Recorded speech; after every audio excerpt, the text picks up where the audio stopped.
Hello, everyone, and welcome to another edition of The Danny Show. I'm your host, Daniel Cody, giving you commentary and reviews on all things wrestling. Thank you guys so much for joining, and let's get started with tonight's review of NXT. And I find out that Trick Williams will be on one of the TV shows, American something. I forgot what it's called, but it's on CW. Speaking of Trick Williams decides to show up and do his promo and talk about Joe Hendry. He didn't show up. Darn. Excuse me. He didn't show up. But you know who did show up? Joe Hendry to open up the show. And he was attacked by Dark State, aka Shield 2.0. That results in next week being Joe Hendry and Hank and Tank versus three members of the Dark State. Of course, we saw Trick Williams show up and talk about the NXT Championship and how he's obsessed with getting that back. So, if Trick Williams, and he probably will, win the 25-man Battle Royal next week, he'll go one-on-one with Femi. And I think we need this match because, number one, we still didn't really get a full one-on-one match. Even though the triple threat match was mostly one-on-one, we still didn't get a full one-on-one match that could have been between Trick Williams and Femi. So, quite frankly, I think Trick Williams needs to win next week. That way we can go to Battleground and finally settle the score. Of course, speaking of Femi, once again, one of my favorite wrestlers of NXT sharing a segment with one of my all-time favorite wrestlers, The Undertaker. And once again, they stood together. Undertaker gave his stamp of approval while warning Trick Williams that there are more people who are going to challenge the Yard, including some LFG students, which made Booker T very happy and choked up. By the way, Booker T still convinces the world that he was praying, not napping during Triple H's Hall of Fame speech, by the way. Have you ever had someone do that, say they're praying when they actually fell asleep? Don't lie on the Lord, Booker T. Don't lie on the Lord. You gonna get struck. You gonna get struck, sucker. I'm trying to come up with something funny. It's bad enough that you are lusting after Stephanie Vakir while married. Now you're lying on the Lord. You don't lie on the Lord. Talking about you was praying when you was asleep.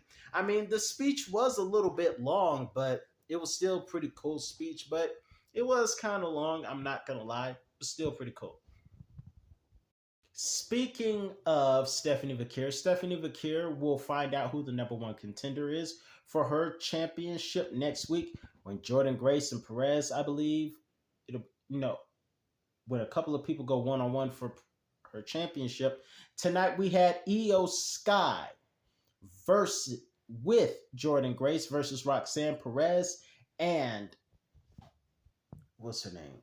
Roxanne and Julia, who ruined Stephanie and Io's match a couple of weeks ago. Speaking of Io Sky, May the 8th, for those of you who are watching, and if this gets a lot of views, I think it would be appropriate for me to let you guys know. May the 8th, if fate be willing with me, May the 8th, I will be giving you a review on my top 10 favorite Io Sky matches. So be sure, if you are a follower of this channel and if you're new to this channel and you are a fan of Io Sky, be sure to check me out on May the 8th. I will be giving you a review on my favorite Io Sky matches. I'm looking forward to doing that. Hope to get your views there and your comments as well. But with that being said, she ended the show very victorious. Io Sky coming home. We saw Ricky Saints very victorious against Lexis King. Tonight we saw Carmen Hayes finally break up with Ashante Theodonis.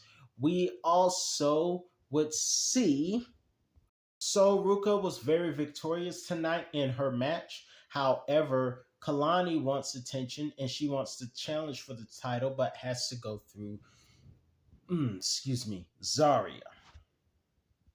I don't know if I have the best feeling about this relationship with Sol, Ruka, and Zarya because everyone seemed ever since WrestleMania weekend, I'm looking at all allies crazy because I don't know if I can trust Zarya with Sol because everyone's turning on each other. Speaking of turning on each other, I wonder if Zarya will turn on Sol for the North American Championship.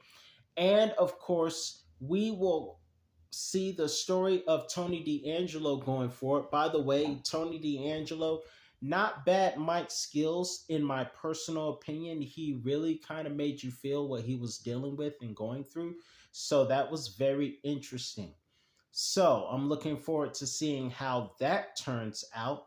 In the meantime, I believe I've covered just about most of everything that happened on tonight's show. Until next time, I'm your host, Daniel Cody. Let me know what you think about tonight's episode of NXT. Until then, I will see you guys next time, and I hope you all have a very safe week. I'm out.